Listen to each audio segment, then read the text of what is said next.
केंद्र सरकार अनलॉक 3 में कुछ और ज्यादा छूट दे सकती है। सोशल डिस्टेंसिंग के साथ साथ 1 अगस्त से सिनेमा हॉल और जिम खोले जा सकते हैं। सूचना प्रसारण मंत्रालय ने गृह मंत्रालय को प्रस्ताव भेजा है जिस पर विचार चल रहा है। सिनेमा हॉल मालिकों की सूचना प्रसारण मंत्रालय के साथ कई बार बैठकें हो चुकी हैं। सिनेमा हॉल मालिक 50% दर्शकों के साथ थिएटर खोलने के पक्ष में है, जबकि सूचना प्रसारण मंत्रालय 25% दर्शकों के साथ सिनेमा हॉल खोलने के पक्ष में है। तो इसके साथ ही साथ अनलॉक 3 में ऐसी सहमति भी बन सकती है कि अब कुछ छूट का जो दायरा है उसको बढ़ा दिया जाए। सोशल डिस्टेंसिंग के साथ ही सिनेमा हॉल भी खुल सकते हैं और इसी के साथ साथ जिम भी खुल सकता है। आपको बता दें, हालांकि इससे पहले मीटिंग का दौर भी चलता रहा। सूचना प्रसारण मंत्रालय ने गृह मंत्रालय को हालांकि प्रस्ताव भेज दिया है जिस पर विचार चल रहा है। सिनेमा हॉल मालिकों की सूचना प्रसारण मंत्रालय के साथ कई बार बैठकें भी इसी संदर्भ में हो चुकी हैं। नीरज कुमार हमारे साथ हमारे सहयोगी इस वक्त जुड़ चुके हैं। नीरज, ये सहमति कैसे बनेगी? क्योंकि सिनेमा हॉल मालिक चाह रहे हैं 50% जो दर्शक हैं उनके साथ ये थिएटर खुले, वहीं सूचना प्रसारण मंत्रालय चाह रहा है 25% दर्शक ही वहां पर पहुंचे। देखिए, बिल्कुल सिनेमा हॉल मालिकों के साथ कई दौर की बैठक हुई थी और उसमें सूचना और प्रसारण मंत्रालय ने अनलॉक 3 के तहत क्या सिनेमा हॉल को खोला जा सकता है उसकी समीक्षा की और एक प्रस्ताव भेजा है गृह मंत्रालय को कि सिनेमा हॉल को भी खोला जा सकता है अनलॉक 3 में। देखिए, सूचना प्रसारण मंत्रालय चाहता है कि 50% दर्शक क्षमता यानी जितनी सीटों की संख्या होती है उसकी आधी सीटों के साथ सिनेमा हॉल को खोला जाए, लेकिन माफ़ कीजिएगा 25% सीटों के साथ खोला जाए। लेकिन जो सिनेमा मालिक चाहते हैं, क्योंकि वो उनका कमाई का एक महत्वपूर्ण जरिया होता है टिकट बिक्री और जो सीटों पे आमदनी होती है, जो लोग दर्शक आते हैं, तो वो चाहते हैं कि 50% दर्शक के साथ खोला जाए। लेकिन अब देखना होगा कि गृह मंत्रालय क्या इस प्रस्ताव को अनुमति देता है कि नहीं। इसके अलावा जिम को लेकर बार बार ये बात हो रही है कि क्या जिम को खोला जा सकता है। हाल में कांग्रेस पार्टी ने भी ये मांग की थी कि जिम को खोला जाए। इस तरह का एक कैंपेन भी चलाया था कांग्रेस पार्टी की तरफ से। तो देखना होगा कि इस प्रस्ताव पर गृह मंत्रालय की तरफ से क्या मुहर लगती है कि नहीं, जो सूचना और प्रसारण मंत्रालय ने तमाम चर्चाओं के बाद सिनेमा हॉल मालिकों के साथ बातचीत करने के बाद दी है। लेकिन जहां तक बात मेट्रो की है, मेट्रो को लेकर अब तक कोई फैसला नहीं किया गया और इस बात की उम्मीद है कि आने वाले दिनों में अनलॉक 3 में मेट्रो को खोला जाएगा।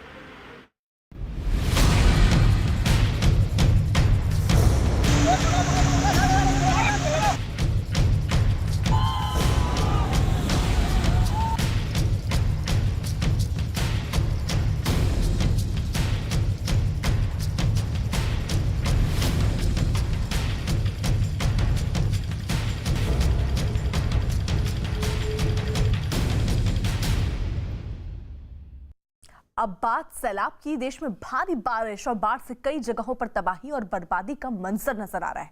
सबसे ज्यादा बुरा हाल बिहार में है, जहां 10 जिले बुरी तरह से बाढ़ से प्रभावित हुए हैं। गोपालगंज में गांव के गांव बाढ़ में डूबे हुए हैं। मोतिहारी में बाढ़ के पानी में एक गाड़ी बह गई। तेलंगाना के नलगोंडा में पानी के बहाव में एक ऑटो के बहने से एक महिला की मौत हो गई। असम में बाढ़ से 27 जिले प्रभावित हैं, जहां बाढ़ से बुरा हाल है। उत्तर प्रदेश के महोबा में भारी बारिश की वजह से अस्पताल में पानी भर गया, जबकि गुजरात के अहमदाबाद में हुई भारी बारिश के बाद लोग कमर तक भरे पानी में डूबकर चलने को मजबूर दिखे। वहीं महाराष्ट्र के औरंगाबाद में नदी की तेज धार में डूब रहे 2 लड़कों को कड़ी मशक्कत के बाद बचा लिया गया। घटना औरंगाबाद के अंधारी गांव की है, जहां 2 लड़के नदी के बहाव में फंस गए थे, जिन्हें वहां मौजूद कुछ लोगों ने देख लिया। इसी बीच लड़के पानी में डूबने लगे, जिन्हें बचाने के लिए 2 लोगों ने पानी में छलांग लगा दी और डूब रहे लड़कों को खींचकर पुल के नीचे तक ले आए। इस दौरान पुल के ऊपर खड़े लोग, जिन्होंने रस्सियों की मदद से पानी में फंसे लोगों को खींचकर बाहर निकाला। तो ये 2 लोग जो नदी में डूब रहे थे, हालांकि गनीमत ये रही कि वक्त रहते ही लोगों की नज़र इन पर पड़ी और उसके बाद इन्हें बचाने की कोशिशें शुरू हुई और इसका असर ये रहा कि दोनों ही सुरक्षित बच गए। तो नदी में डूब रहे थे। दरअसल ये पानी का बहाव बहुत तेज था, जिसका अंदाज़ा ये नहीं लगा पाए और उसके बाद पानी के बहाव के साथ ही बहते नजर आए, जिसके बाद कुछ लोग उन्हें बचाने के लिए पानी में ही कूदे। उनको खींचकर पुल तक लाया गया, पुल के नीचे तक, और उसके बाद रस्सियों की सहायता से उन्हें बाहर निकाला गया। तेलंगाना के नलगोंडा में भारी बारिश की वजह से वहां सड़कों पर कमर के ऊपर तक पानी भर गया, जिसमें एक ऑटो के पलटने की वजह से एक महिला की मौत हो गई। ऑटो सड़क पर जा रहा था, लेकिन इसी बीच वो पानी की रफ्तार में फंस गया और फिर तेज बहाव में बहता चला गया। इस दौरान ऑटो के पीछे एक आदमी भी खड़ा था, लेकिन वो कुछ समझ पाता उससे पहले ही ऑटो पानी में पलट गया और बहता चला गया, जिसकी वजह से पानी में डूबने से महिला की मौत हो गई। तो ये ऑटो जो तस्वीरों में आप देख रहे हैं, पानी का बहाव इतना तेज था कि उसमें संतुलन बन नहीं पाया और ऑटो जो है वो पानी के साथ ही बहते हुए नजर आया है, जिसमें बताया जा रहा है कि एक महिला की डूबने की वजह से मौत हुई है। तो तेलंगाना की तस्वीर जहां पर एक ऑटो के डूबने से एक महिला की मौत हुई और ये बताया जा रहा है कि अंदाजा पानी का लगा नहीं पाया और ये ऑटो चालक वहां से गुजरने की कोशिश करता है, लेकिन ऐसे में संतुलन बिगड़ता है और ऑटो जो है वो धीरे धीरे पलटनी शुरू हो जाती है और पानी के तेज बहाव के साथ बहती नजर आ रही है। वहीं बिहार के मोतिहारी में पानी के तेज बहाव में एक छोटा ट्रक नदी में फंस गया। यह हादसा उस वक्त हुआ जब ड्राइवर ने पानी के तेज बहाव के बीच से गाड़ी को निकालने की कोशिश की, लेकिन तभी पानी के तेज बहाव में गाड़ी फंस गई और कोई कुछ समझ पाता उससे पहले ही गाड़ी पुल से नीचे गिरकर नदी में बह गई। हादसे के बाद गाड़ी का ड्राइवर जान बचाने के लिए नदी में कूद गया और वो तैरकर किनारे की तरफ आता दिखा। हादसे की जानकारी मिलते ही वहां कई लोग जमा हो गए और पानी में डूबे ट्रक को निकालने की कोशिश में जुट गए। वहीं बिहार के दरभंगा में बाढ़ प्रभावित लोगों के बीच हेलीकॉप्टर की मदद से खाने पीने के पैकेट्स बांटे गए। दरभंगा के कई इलाके ऐसे जहां बाढ़ की वजह से पहुंचना मुश्किल था, इसलिए हेलीकॉप्टर से ही ये खाने पीने के पैकेट्स उन तक पहुंचाए गए। चारों तरफ से पानी से घिरे इलाकों में हेलीकॉप्टर के जरिए खाने के पैकेट गिराए गए। बाढ़ की वजह से ये इलाके टापू बन गए, यहाँ की सड़कें नदियों में तब्दील हो गई। बाढ़ में सब कुछ गंवाकर इन लोगों ने जान बचाने के लिए बांध को ठिकाना बना लिया। राहत के इंतजार में बैठे ऐसे ही लोगों की मदद के लिए वहां आसमान में हेलीकॉप्टर मंडराने लगा। थोड़ी ही देर में खाने पीने के सैकड़ों पैकेट ऊपर से नीचे फेंके गए, जिसे लपकने के लिए लोगों ने बांध पर दौड़ लगा दी। इससे पहले दरभंगा एयरफोर्स स्टेशन पर जरूरत के मुताबिक हेलीकॉप्टर में खाने के पैकेट्स रखे गए और फिर डीएम की निगरानी में उन इलाकों में पहुंचाया गया जहां सड़कों से पहुंचना नामुमकिन था।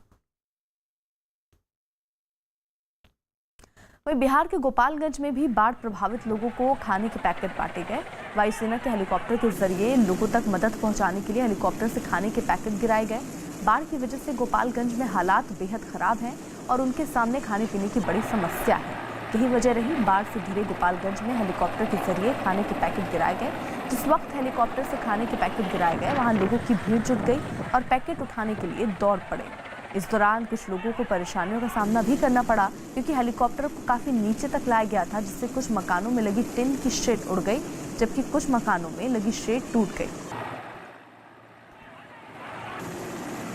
ये दो तस्वीरें खाने के पैकेट दरअसल हेलीकॉप्टर की मदद से इन लोगों तक पहुंचाए जा रहे हैं, जिससे कुछ लोगों को दिक्कतों का सामना भी करना पड़ा, क्योंकि हेलीकॉप्टर को बहुत नीचे लाकर उड़ाया गया ताकि जो खाने के पैकेट्स हैं वो लोगों तक सही सलामत और सही तरीके से पहुंच जाए।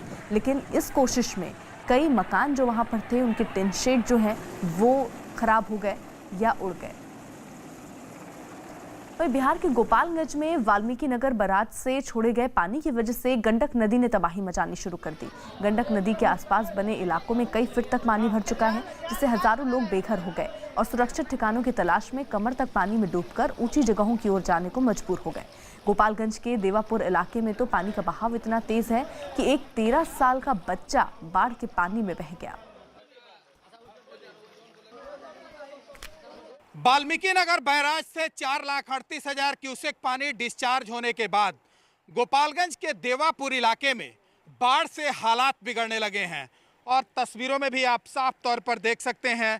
इस इलाके में कहीं 12 फीट तो कहीं 15 फीट तक पानी चला गया है, जिसके बाद इस इलाके में फंसे हुए लोग किसी तरह से बाहर निकलने की कोशिश कर रहे हैं और इलाके के कई ऐसे मकान हैं जो इस पानी में ध्वस्त हो चुके हैं। तो वहीं पानी का धार तेज होने की वजह से लोगों की परेशानियां भी बढ़ती जा रही हैं और लगातार पानी बढ़ रहा है, जिसके चलते इस इलाके के रहने वाले लोग और परेशानी से जूझने लगे हैं। आप हमको ही देख लीजिए, सीना तक पानी है और अगर हम इसके दाएं जाएं या फिर बाएं जाएं, दोनों तरफ 12 फीट से ज़्यादा पानी है और ऐसे में अगर पैर फिसला तो हम कहाँ जाएंगे महज आप अंदाज़ा लगा सकते हैं।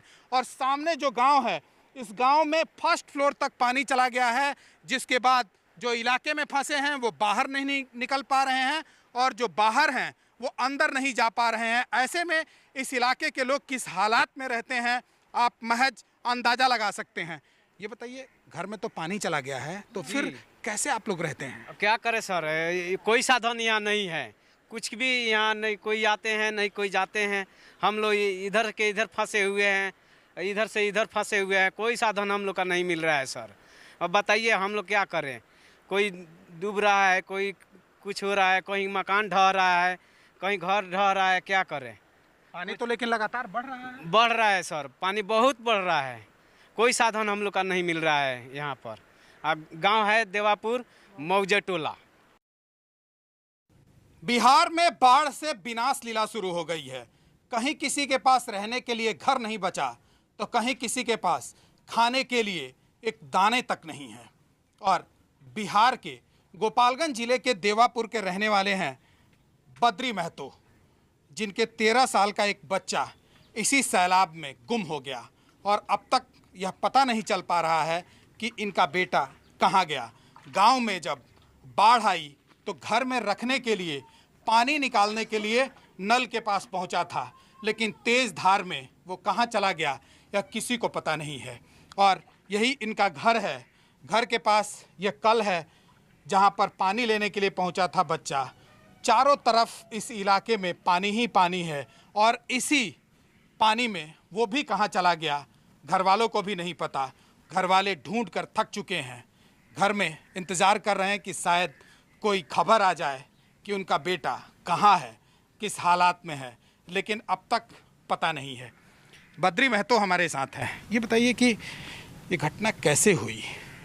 पानी ले आने आए हैं, तेज धार था, उसमें दह गया। कुछ पता चला? ना अभी तक कुछ पता न चला।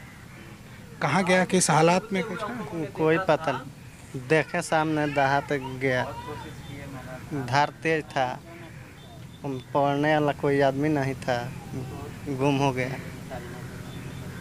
आशा है कि वापस आएगा? नहीं, आशा तो हम लोग कहाँ है, ढूंढते हैं लोग, कहाँ मिला। प्रशासन को जानकारी दी है इस बात? दी है, अभी प्रशासन कुछ नहीं कर रहे हैं।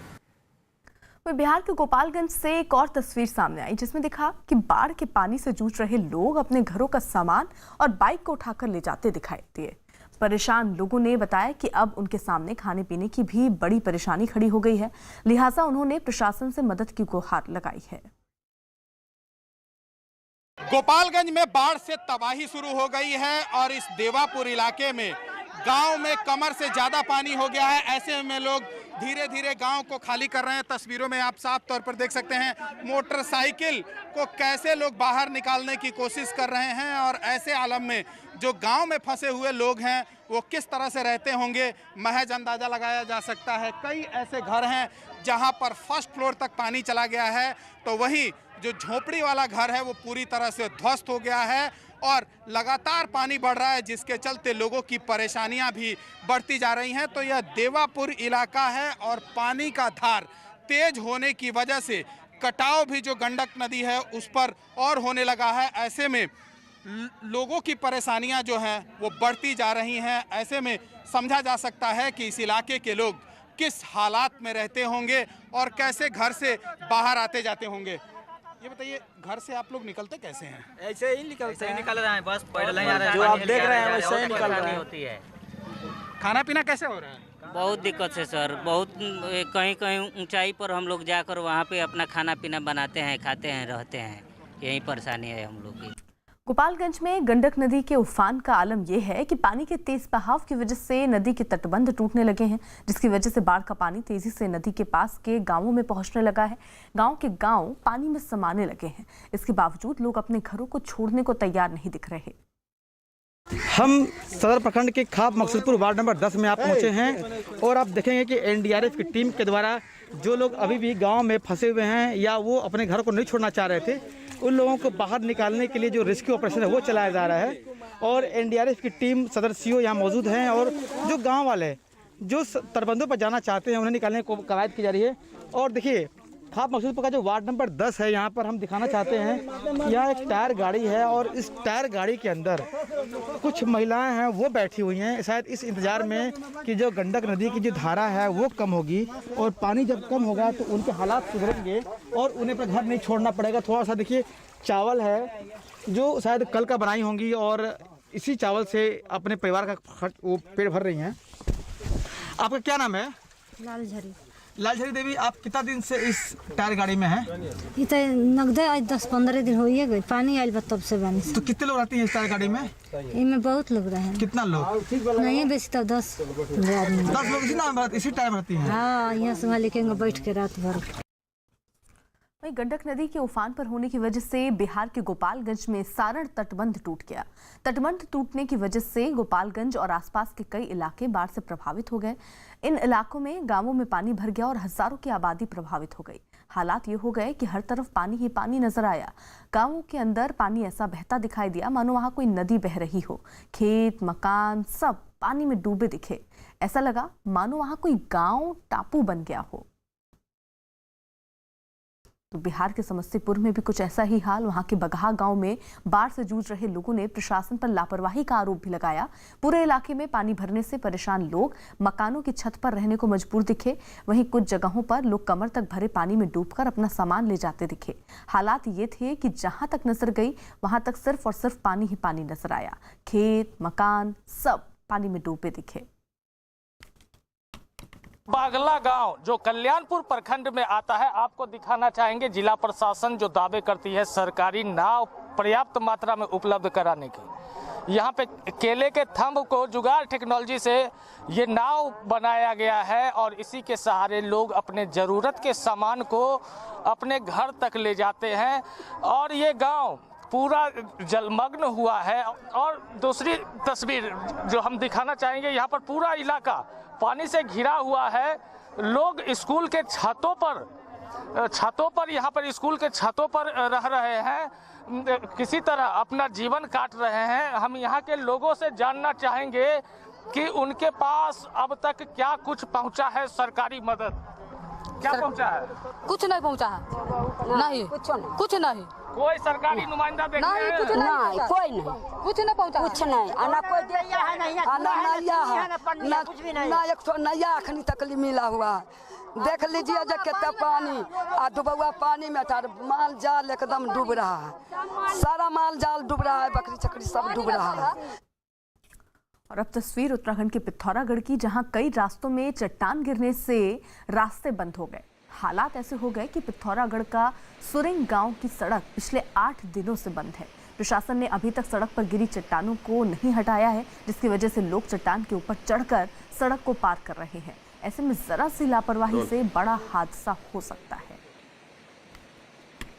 पिथौरागढ़ के सुरिंग गांव के पास इस वक्त हम मौजूद हैं और यहाँ किस तरीके से लैंडस्लाइड की वजह से सड़क ब्लॉक हुई है, इसकी तस्वीर हम आपको दिखा रहे हैं। देख रहे हैं आप कि कितना बड़ा यहाँ पर जो चट्टान का एक टुकड़ा है वो सड़क पर गिरा हुआ है और इसकी वजह से पूरी सड़क जो है वो टूट गई है। और यहाँ जो ये सड़क है ये सीधा जाकर घुमाव लेकर बैंड बनती थी, यानी कि कनेक्टिविटी इसकी होती थी नीचे के गांवों के साथ, आसपास के गांवों के साथ, पर पूरी टूट गई है। सड़क का हालात देखिए किस तरीके से, ऊपर से मलबा गिरने के बाद सड़क पूरी टूट गई है। यहाँ से लोगों की कनेक्टिविटी का कोई रास्ता नहीं है। तो लोग आप देख रहे हैं कि किस तरीके से दूसरी तरफ से यहाँ आने के लिए किस रास्ते का इस्तेमाल कर रहे हैं। पत्थर अभी भी यहाँ से दरक रहे हैं। ऐसे में जोखिम उठाकर ये तमाम लोग जो है इस रास्ते को इस तरह से पार कर रहे हैं। छोटा बच्चा भी साथ में नजर आ रहा है। और यहाँ आप देखेंगे कि ऊपर की स्थिति अगर आप देखेंगे कि जिस चट्टान का ये हिस्सा टूटकर सड़क पर गिरा है ये कितना खतरनाक है। आना जाना आप इसी रास्ते से करते हैं तो बहुत खतरनाक है। लगातार इसी रास्ते से कर रहे हैं। लोगों की इतनी परेशानियां हैं गांव में, किसी का सिलेंडर खत्म हो गया है, किसी का राशन खत्म हो गया है, कोई बीमार हो रहे हैं, तो लगातार लोग जो है इसी रास्ते से बार बार चल के आ रहे हैं।